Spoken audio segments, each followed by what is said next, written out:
Assalamualaikum warahmatullahi wabarakatuh. Perkenalkan, saya Imam Sulaimansyah, mahasiswa Syariah Angkatan 2019. Di video kali ini saya akan mempresentasikan hukum acara perdata di lingkungan peradilan agama. Dalam video kali ini ada 7 pembahasan yang akan kita bahas. Yang pertama ialah peradilan dan pengadilan. Yang kedua, tugas pokok pengadilan agama. Yang ketiga, pengertian hukum acara peradilan agama. Yang keempat, hukum acara yang berlaku pada pengadilan agama. Yang kelima, kekuasaan absolut dan relatif pengadilan agama. Yang keenam, isi surat gugatan atau permohonan.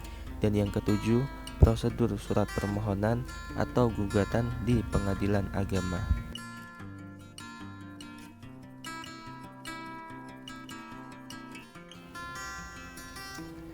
Pengadilan dan peradilan. Pengadilan adalah badan atau instansi resmi yang melaksanakan sistem peradilan berupa memeriksa, mengadili, dan memutuskan perkara. Sedangkan peradilan adalah segala sesuatu atau sebuah proses yang dijalankan di pengadilan yang berhubungan dengan tugas memeriksa, memutuskan, dan mengadili perkara dengan menerapkan hukum dan atau menemukan hukum in concreto. Hakim menerapkan peraturan hukum kepada hal-hal yang nyata yang dihadapkan kepadanya untuk diadili dan diputuskan. Dari kedua uraian di atas dapat dikatakan bahwa pengadilan adalah lembaga tempat subjek hukum mencari keadilan, sedangkan peradilan adalah sebuah proses dalam rangka menegakkan hukum dan keadilan atau suatu proses mencari keadilan itu sendiri.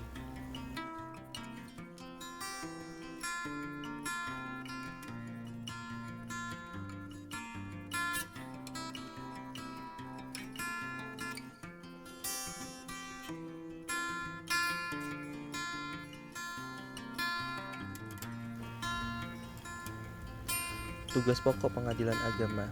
Pengadilan agama yang merupakan pengadilan tingkat pertama, petugas dan berwenang memeriksa, memutuskan, dan menyelesaikan perkara-perkara di tingkat pertama antara orang-orang yang beragama Islam di bidang perkawinan, pewarisan, wasiat, dan hibah yang dilaksanakan atau dilakukan berdasarkan hukum Islam serta wakaf dan sedekah sebagaimana diatur dalam pasal 49 Undang-Undang Nomor 50 Tahun 2009 tentang Peradilan Agama.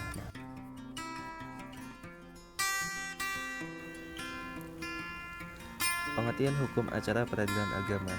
Banyak sekali pengertian hukum acara peradilan agama menurut para pakar.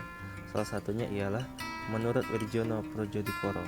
Beliau mengistilahkan hukum acara perdata merupakan rangkaian peraturan-peraturan yang memuat cara bagaimana orang harus bertindak terhadap dan di muka pengadilan dan cara bagaimana pengadilan itu harus bertindak satu sama lain untuk melaksanakan berjalannya peraturan-peraturan hukum perdata.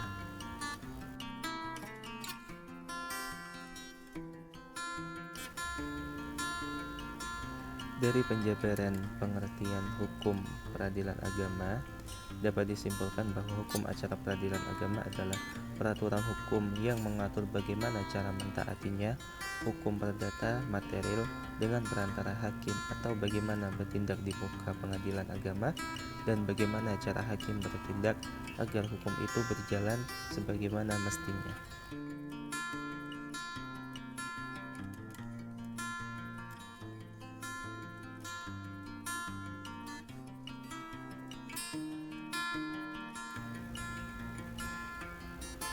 Yang selanjutnya adalah hukum acara yang berlaku pada pengadilan agama.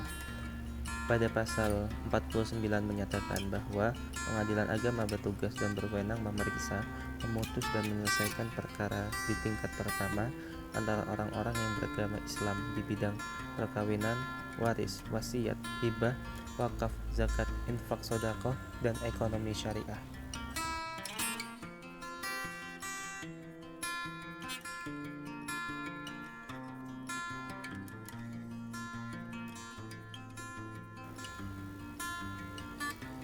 Kekuasaan absolut dan relatif pengadilan agama.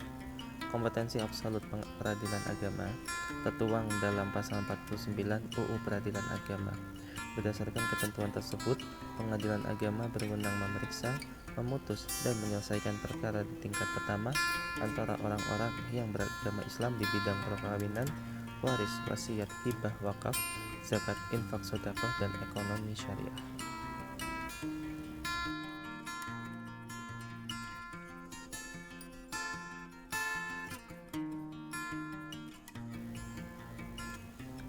Sementara itu, kompetensi relatif adalah pembagian kewenangan atau kekuasaan mengadili antar pengadilan. Pengertian lain dari kewenangan relatif adalah kekuasaan peradilan yang satu jenis dan satu tingkat dalam perbedaannya dengan kekuasaan pengadilan yang sama jenis dan tingkatan. Kekuasaan atau wewenang yang diberikan kepada pengadilan dalam lingkungan peradilan yang sama jenis dan tingkatan yang berhubungan dengan wilayah hukum pengadilan dan wilayah tempat tinggal atau tempat kediaman atau domisili pihak yang berperkara. Dapat kita simpulkan, kompetensi absolut pengadilan agama adalah memeriksa, memutus, dan menyelesaikan suatu perkara antara orang-orang beragama Islam pada tingkat pertama. Adapun objek perkara diatur secara limitatif dalam UU Peradilan Agama. Selain dengan hal tersebut, kompetensi relatif pengadilan agama ditentukan berdasarkan wilayah tempat tinggal atau tempat kediaman atau domisili pihak yang berperkara.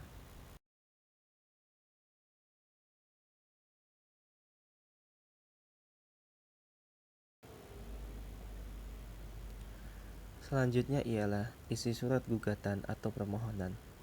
Menurut pasal 8 BRV, isi surat gugatan atau permohonan memuat 1. Identitas para pihak, yang kedua, dasar atau dalil gugatan, dan yang ketiga ialah tuntutan atau petitum terdiri dari tuntutan primer dan tuntutan subsidiar atau tambahan.